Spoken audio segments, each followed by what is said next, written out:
Welcome all the students. इस video में हम डिस्कस करने वाले हैं ज्योमेट्री के बारे में। ज्योमेट्री मैथमेटिक्स का एक इम्पॉर्टेंट पार्ट होता है। ज्योमेट्री में आपने देखा होगा कुछ डिफरेंट टाइप के फिगर्स देखने को मिलते हैं और हम उनको अगर जानते हैं तो उसको क्लासीफाइड कर सकते हैं और नहीं जानते हैं तो वहाँ समस्या हो जाती है। अब देख लेते हैं कि ज्योमेट्री के कौन कौन से फिगर्स हमें परेशान कर देते हैं, क्या क्या चीज़ें उसमें होती हैं। अभी हम एक एक करके उनको समझने वाले हैं। तो इस वीडियो में हम समझेंगे क्वाड्रिलेटरल के बारे में। अभी क्वाड्रिलेटरल आपने सुना होगा, क्वाड मतलब होता है फोर, चतुर्भुज, चार भुजाओं वाला जो फिगर होता है ज्योमेट्रिकल उसको चतुर्भुज कहा जाता है, मतलब क्वाड्रिलेटरल कहा जाता है। क्वाड्रिलेटरल के सारे बेसिक कंसेप्ट्स इस वीडियो में आपके क्लियर हो जाएंगे, तो इस वीडियो को बिल्कुल एंड तक जरूर देखिएगा। अगर वीडियो में किसी भी पॉइंट में कोई प्रॉब्लम होती है तो आप उसको क्लियर करने के लिए कमेंट भी कर सकते हैं।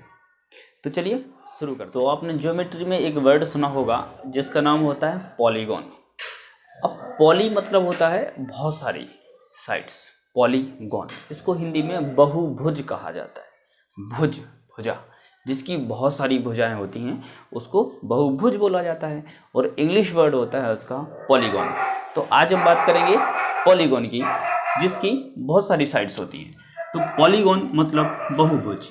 अब बहुभुज आपका 3 साइड्स वाला भी हो सकता है, ट्रायंगल कहेंगे, 4 साइड्स वाला भी हो सकता है, क्वाड्रिलेटरल कहेंगे, 5 साइड्स वाला भी हो सकता है, पेंटागन कहेंगे, 6 साइड्स वाला भी हो सकता है, हेक्सागन कहेंगे। और भी होते हैं, ऑक्टा, हेप्टा ऑक्टा भी होते हैं, नोनाडेका भी होते हैं। तो ट्रायंगल्स आप डिटेल में जान चुके हैं कि ट्रायंगल होता क्या है, किस तरीके से इसका क्लासिफिकेशन है। इस वीडियो में हम बात करने वाले हैं only and only about the quadrilateral, कि क्वाड्रिलेटरल क्या है, इसकी कैसी कैसी साइड्स हो सकती हैं, कितने टाइप के होते हैं। चलिए तो क्वाड्रिलेटरल को हम स्टार्ट करते हैं। अच्छा, क्वाड्रिलेटरल समझने से पहले आपको 2 चीज़ें समझना है। एक तो होता है ओपन फिगर और क्लोज फिगर। ओपन फिगर मतलब कोई सा भी फिगर हो जो ओपन है, क्लोज नहीं है। इसका मतलब जिसका end point and initial point end points are different. ये इसका इनिशियल पॉइंट हुआ, ये एंड पॉइंट हुआ, ये दोनों एक ही प्लेस पर नहीं है, एक ही पॉइंट पर नहीं है, तो ये फिगर होगा आपका ओपन फिगर। फिगर किसी भी तरीके से हो सकता है, अगर वो फिगर कंप्लीटली क्लोज नहीं है, end point and starting point are different, then it is known as open figure. अब क्लोज फिगर क्या होता है? ऐसा फिगर जिसमें starting point and end point कैसा हो, सेम हो, एक ही पॉइंट पर हो। जैसे ये क्लोज फिगर है, इस तरीके से यहाँ से चलता है और ये यहाँ आ जाता है, ये क्लोज फिगर होगा। अब क्लोज फिगर भी 2 टाइप के होते हैं, एक तो सिंपल क्लोज होता है, एक कॉम्प्लेक्स क्लोज होता है। इस तरीके से ये सिंपल क्लोज है। कॉम्प्लेक्स क्लोज का मतलब है कोई भी 2 साइड से जिसमें एक दूसरे को इंटरसेक्ट कर जाए। यहाँ पर ये साइड और इस साइड इसको इंटरसेक्ट कर गई है तो ये भी क्लोज फिगर है, बट ये कॉम्प्लेक्स क्लोज फिगर है। तो हमारा जो क्वाड्रिलेटरल होता है वो ये क्लोज फिगर होता है, बट सिंपल, नॉट कॉम्प्लेक्स। तो क्वाड्रिलेटरल की डेफिनेशन जाती है a plane closed figure enclosed by 4 line segments. एक ऐसा प्लेन क्लोज फिगर जो 4 लाइन सेगमेंट्स से एनक्लोज है, मतलब बाउंडेड है। अब आप समझ गए होंगे, जैसे एक रूम होता है 4 साइड से, मतलब 4 दीवारों से बंद होता है, वो एक ऊपर एक नीचे होती है, डिब्बा टाइप का होता है, मतलब क्यूब और क्यूबॉइड, ठीक है। तो इसी तरीके से लाइन सेगमेंट होना चाहिए, दंड मतलब डंडे, टुकड़े लाइन के, कर्व नहीं होना चाहिए। इस तरीके से आप उसको क्वाड्रिलेटरल नहीं कह सकते अगर इस तरीके से बना हुआ है ऐसा करके, इसमें एक कर्व आ गया, ये क्वाड्रिलेटरल नहीं है, मतलब चतुर्भुज नहीं है। तो चतुर्भुज जो होता है वो 4 लाइन सेगमेंट्स से मिलके बनता है। अब डिफरेंट टाइप के क्वाड्रिलेटरल्स होते हैं। अब हम एक एक करके डिस्कस करने वाले हैं कि कौन कौन से क्वाड्रिलेटरल होते हैं। ये हमने यहाँ तक देखा कि सिंपल क्लोज फिगर क्या है, प्लेन क्लोज फिगर क्या है, मतलब सिंपल और प्लेन एक ही होता है, कॉम्प्लेक्स क्या है, ओपन क्या है। अब आप देखते हैं क्वाड्रिलेटरल। तो क्वाड्रिलेटरल डिफरेंट टाइप के होते हैं। पहले हम बात करते हैं स्क्वायर की।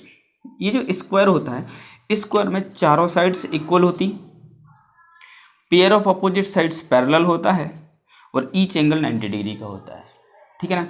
इसके दोनों डायगोनल्स इक्वल होते, ये डायगोनल्स हैं इक्वल होते। तो 4 पॉइंट आपको इसमें ध्यान रखना है कि the quadrilateral is the square is the quadrilateral in which all the four sides are equal, each angle is of 90 degree, both the diagonals are equal and bisect to each other. इतना आपको याद रखना है. both the pair of opposite sides are equal and parallel. अब इस quadrilateral को, मतलब इस स्क्वायर को मैंने इस तरीके से पुश कर दिया ऐसा करके, और जैसे ही मैं इसको ऐसा करके पुश कर दूंगा तो इसका शेप कुछ ऐसा हो जाएगा. मतलब ये जो डायगोनल है ये छोटा हो जाएगा और ये डायगोनल बढ़ जाएगा. क्या चेंज आएगा? किसी भी एक फिगर को मैं इस तरीके से पुश कर दूं तो एक डायगोनल छोटा हो जाएगा, एक डायगोनल बड़ा हो जाएगा. उसकी साइड में कोई चेंज नहीं आएगा. मतलब स्क्वायर का जो एंगल 90 डिग्री का था अब वो 90 का ना होगा, वो दब जाएगा तो एक छोटा हो जाएगा, एक बड़ा हो जाएगा. ठीक है ना. तो एक छोटा एक बड़ा, मतलब जो उसके डायगोनल्स हैं वो स्मॉलर एंड लॉन्गर हो जाएंगे. तो इसको हम कहते हैं रोम्बस. अब रोम्बस की डेफिनेशन क्या जाती है? चारों साइड्स इक्वल होती हैं. ईच एंगल जो इसमें 90 डिग्री का था अब ये 90 का नहीं है, ऑब्ट्यूज और एक्यूट हो जाएगा. एक 90 से छोटा होगा, एक 90 से, मतलब दो छोटे हो जाएंगे, दो बड़े हो जाएंगे. तो रोम्बस की डेफिनेशन हमारी जाती है कि all quadrilateral in which all sides are equal, each angle is not 90 degree. 90 का नहीं है, कम ज़्यादा हो सकते हैं. ठीक है. Both the pair of opposite sides are parallel and equal. देखो ये पैरेलल एंड इक्वल है. Diagonals intersect to each other at 90 degree. तो diagonal bisect to each other. Diagonals इसके जो होते हैं एक दूसरे को 90 डिग्री पर बाइसेक्ट करते हैं. इस तरीके से कितने डिग्री पर? 90 डिग्री पर बाइसेक्ट करते हैं. बाइसेक्ट में टू इक्वल पार्ट्स में बांटते हैं. अब बात करते हैं हम रेक्टेंगल की. तो रेक्टेंगल क्या होता है? रेक्टेंगल भी एक क्वाड्रिलेटरल होता है जिसमें pair of opposite sides equal होते हैं. देखो एक पेयर ये भी है, इक्वल है और पैरेलल है. ये सिंबल पैरेलल का होता है. ये देखो सेम सिंबल है, तो pair of opposite sides equal and parallel, ये पैरेलल का सिंबल है. तो एक ऐसा क्वाड्रिलेटरल जिसमें pair of opposite sides equal and parallel है, each angle is of 90 degree, both the diagonals are equal. हर एक एंगल, मतलब चार एंगल होते हैं तो चारों 90-90 के होते हैं. तो 90-90 के हो गए. इससे समझ में आ रहा होगा कि क्वाड्रिलेटरल के इंटीरियर एंगल्स का सम 360 डिग्री होता है, क्योंकि चारों 90-90 के हैं. कोई सा भी आपका क्वाड्रिलेटरल बना हो, कैसा भी आड़ा टेढ़ा लंबा चौड़ा बना हो, इंटीरियर एंगल्स का सम आपका 360 डिग्री ही होगा. ठीक है. तो रेक्टेंगल में हमने क्या जाना कि pair of both the pair, both मतलब दो, both the pair of opposite sides are equal and parallel. ये भी और ये भी, चारों एंगल 90-90 के होते, डायगोनल्स इनके इक्वल होते हैं, बाइसेक्ट करते हैं, मतलब टू इक्वल पार्ट्स में एक दूसरे को बांटते हैं. अब मैंने इसको दबाया, जैसा मैंने स्क्वायर को दबाया था रोम्बस बना. अब मैं रेक्टेंगल को दबा दूंगा तो पैरेललोग्राम बनेगा. जैसे मैंने इसको पुश किया, क्या चेंज हुआ? कुछ भी चेंज नहीं हुआ, अकेले एंगल्स बदल गए. दो एंगल छोटे हो गए 90 से, दो बड़े हो गए, मतलब दो एक्यूट हो गए, दो ऑब्ट्यूज हो गए. अब हम इसको क्या कहेंगे कि दोनों pair of opposite sides equal parallel थे, अभी भी हैं, बस एंगल 90 का नहीं है. No one angle is of 90 degree. Both the diagonals bisect to each other. Diagonals bisect करेंगे लेकिन 90 डिग्री पर नहीं, किसी भी एंगल पर कर सकते हैं. और डायगोनल एक छोटा होगा, एक बड़ा होगा. अब हम इस पे चलते हैं. इसमें हमें एक स्पेशल क्वालिटी दिख रही है कि इसका एक पेयर ऑफ अपोजिट साइड्स तो पैरेलल है, इक्वल कुछ नहीं है. इक्वल कुछ नहीं है, इसका नाम होता है ट्रेपेजियम. इसमें इक्वल कुछ नहीं है, हम कहेंगे one pair of opposite sides is parallel. एक ही पेयर अपोजिट साइड्स का कैसा है? पैरेलल है. Nothing is equal there. Diagonals भी इक्वल नहीं होते. अब इसमें इन चारों में एक चीज कॉमन है. एक चीज कॉमन है मतलब, हालांकि वो चीज़ आपने पहले कभी जानी होगी कि कोई भी टू पैरेलल साइड्स जाती हैं, इन पैरेलल को कोई भी एक इंटरसेक्ट कर दे तो ये एंगल जो होता है इन दोनों को अलाइड एंगल कहा जाता है और इनका सम 180 डिग्री होता है. इन दोनों को भी अलाइड एंगल कहा जाता है, इन दोनों का सम 180 डिग्री होता है. तो ये प्रॉपर्टी सब में लगती है. ये दोनों देखो अपोजिट साइड्स थी तो यहाँ अलाइड होंगे, ये अपोजिट साइड थी, ये पैरेलल साइड्स थी दोनों के दोनों तो यहाँ भी अलाइड होंगे. ये भी पैरेलल साइड्स थी तो यहाँ भी अलाइड बनेंगे. ये भी पैरेलल साइड्स है, यहाँ भी अलाइड बनेंगे. अब ये दोनों भी पैरेलल साइड्स है तो ये अलाइड बनेंगे, मतलब इन दोनों का सम 180 डिग्री होगा. ये दोनों पैरेलल हैं तो एंगल ए और सी अलाइड एंगल बोल के सम 180 डिग्री होगा. सेम टू सेम यहाँ होगा. ये angle B, angle C, angle D भी, इनका सम दोनों का 180 डिग्री होगा. इनका नहीं होगा ए एंड बी. क्यों? क्योंकि ये ए सी एंड बी डी आपकी पैरेलल नहीं है. किसका होगा? इनका, क्योंकि ये दोनों पैरेलल है. अब इसको चलते हैं. इसमें क्या है? सेम टू सेम ट्रेपेजियम के जैसा ही है, बस इसमें एक पेयर ऑफ अपोजिट साइड्स कैसा था? पैरेलल था. दूसरा पेयर इक्वल हो जाएगा. ये इक्वल नहीं था, इसमें इक्वल हो जाएगा. उसको आइसोसेलेस ट्रेपेजियम कहा जाता है। ठीक है, तो इतना आपने समझ गए होंगे कि जो क्वाड्रिलेटरल होते हैं वो 6 टाइप के होते हैं। कितने टाइप के? हालांकि पैरेललोग्राम, ये भी पैरेललोग्राम है, ये भी पैरेललोग्राम है, ये भी पैरेललोग्राम है, ये भी पैरेललोग्राम है। पैरेललोग्राम का मतलब है कि पेयर ऑफ ऑपोजिट साइड्स कैसे पैरेलल होना चाहिए। कॉमनली ये सब पैरेललोग्राम है, लेकिन हम केवल इसी को भी पैरेललोग्राम कहेंगे आपके लेवल के अकॉर्डिंग। ओके, तो हमने जाना कि क्वाड्रिलेटरल एक स्क्वायर होता है। स्क्वायर को हम थोड़ा सा पुश कर देंगे इस तरीके से तो बन जाता है रोम्बस। फिर रेक्टेंगल होता है, रेक्टेंगल को थोड़ा सा पुश कर देंगे एक तरीके से तो उसके डायगोनल्स छोटे बड़े हो जाएंगे तो वो होता है पैरेललोग्राम। फिर होता है आपका ट्रेपेजियम। ट्रेपेजियम में एक पेयर ऑफ अपोजिट साइड्स कैसा होता है? पैरेलल होता है। आइसोसेलेस ट्रेपेजियम में क्या, एक पेयर तो पैरेलल होता ही होता है, दूसरा पेयर आपका इक्वल हो जाता है।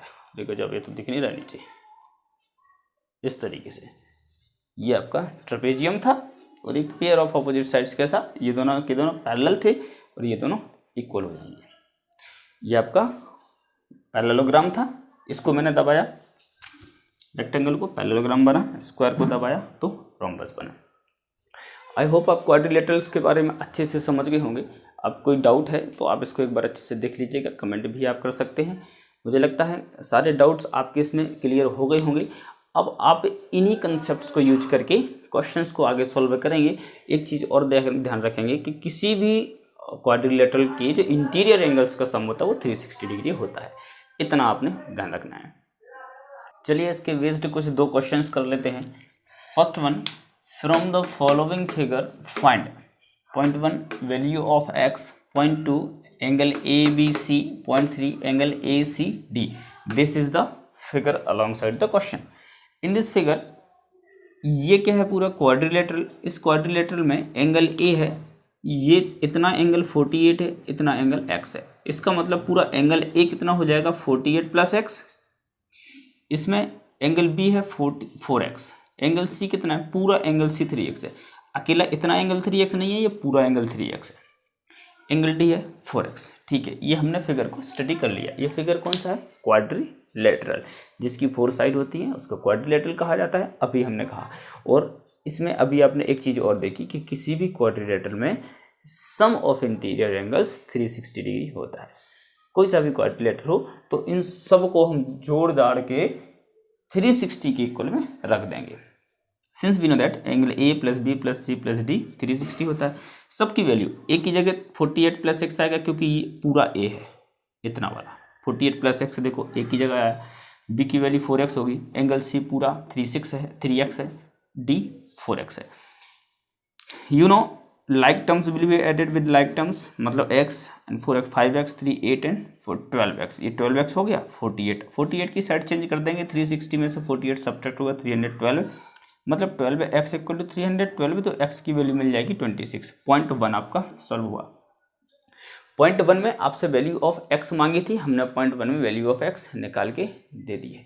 अब हम आगे चलते हैं। एंगल ABC कहाँ है? पॉइंट 2 एंगल ABC कहाँ है? एंगल ABC ABC, ये है एंगल ABC, कितना है 4x। तो हमने लिखा angle ABC equal to 4 into x, x मतलब 26, तो 26 4 जब 104, this is the value of x। अब हमें नेक्स्ट पॉइंट पे चलना है और नेक्स्ट पॉइंट है आपका angle ACD। Where is ACD? This is ACD, मतलब इस एंगल की बात ओनली वो कर रहा है। अब यहाँ समस्या है, क्या समस्या? कि ये पूरा एंगल था 3x, इतना एंगल की वैल्यू क्या होगी? तो कोई प्रॉब्लम नहीं है।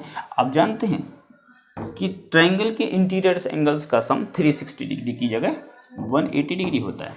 मतलब इन तीनों एंगल्स को हम ऐड करें तो 180 डिग्री आता है। ये तो आप जन्म से पढ़ते आ रहे हो कि ट्रायंगल्स के इंटीरियर एंगल्स का सम 180 डिग्री होता है। ठीक है, मतलब 48 प्लस 4x प्लस C, मतलब कौन? ACD। तो this plus 48 equal to 180 degree होना चाहिए, बिल्कुल होना चाहिए। तो हमने रखा कि ACD plus 4x plus 48 equal to 180 degree. अब 48 को हम उधर से करेंगे, पहले इन दोनों को ऐड कर दिया, किसको? 48 को और 4x को। 4x की वैल्यू क्या है? ये है 4x, 4 इंटू 26 104, तो 104 प्लस 48 कितना हुआ 152, साइड चेंज किया माइनस में चला जाएगा तो 180 में से 152 सब्ट्रैक्ट होगा 28 बचेगा, तो ACD इज इक्वल टू 28। ये आपकी वैल्यू आ गई किसकी, एंगल ABC हमने 104 पहले निकाला था, इसकी वैल्यू निकाली थी 26, इसकी वैल्यू निकाली 104, इसकी वैल्यू निकाली हमने 28। तो ये आपके तीनों पॉइंट्स आ गए। आई होप आपको ये क्वेश्चन समझ में आ गया होगा। अब क्वेश्चन नेक्स्ट की बात करते हैं। फिगर अलॉन्ग साइड है, इसमें हमें वैल्यू ऑफ एक्स निकालना है। कुछ नहीं क्वेश्चन ने बोला, ओनली बोले find out the value of x. अब आप केवल एक्स की वैल्यू निकालेंगे। कैसे निकालेंगे देखते हैं। ये आपका फिगर है। किसी भी आपने फिगर में देखा होगा, ट्रायंगल में देखा होगा कि अगर आप इस तरीके से ले जाते हो तो ये जो एंगल है ये तो स्ट्रेट लाइन है। स्ट्रेट लाइन पे बनने वाला एंगल कितना 180 डिग्री का होता है। ये एंगल आपका 40 का होगा तो ये आपका 140 का बचना चाहिए। तो कुछ दिख नहीं रहा है, कोई बात नहीं। यहाँ से स्ट्रेट एंगल होता है, ये एंगल आपका 40 डिग्री का है तो ये एंगल आपका 140 का होना चाहिए, क्योंकि दोनों 180 डिग्री के होते हैं स्ट्रेट एंगल। तो हमारा ये 70 का तो 110 का होना चाहिए कि नहीं, बोलो। हाँ होना चाहिए। तो ये पूरा 180 का होता है, इसलिए ये 70 का तो 110 का हो जाएगा। तो हमने इसकी जगह पे 180 माइनस 70 लिख दिया सीधा सीधा। तो दिस एंगल मतलब this plus this plus this plus this मतलब 180 minus 70 is equal to 360 degree, क्योंकि क्वाड्रिलेटरल बन रहा है। अब हमने जैसे इसको सॉल्व किया तो सॉल्व करते करते 3x प्लस 2 40 बनता है। इसको साइड चेंज कर देंगे 120 बचेगा। Then x equal to 120/3, value of x equal to 40। ये सिंपली सॉल्व हो गया। आप इसको नोट कर सकते हैं, ठीक है ना। तो ये आपका क्वाड्रिलेटरल्स का आपने पूरा क्लासिफिकेशन जाना। आई होप आप सबको समझ गए होंगे। अगर कहीं कोई डाउट लगता है तो एक बार फिर से देख लीजिएगा, और अगर अच्छा लगता है तो उसको खूब सारा शेयर करें, नहीं अच्छा लगता है तो डिसलाइक करें, और अच्छा लगता है तो लाइक करें। Thank you students, have a nice day.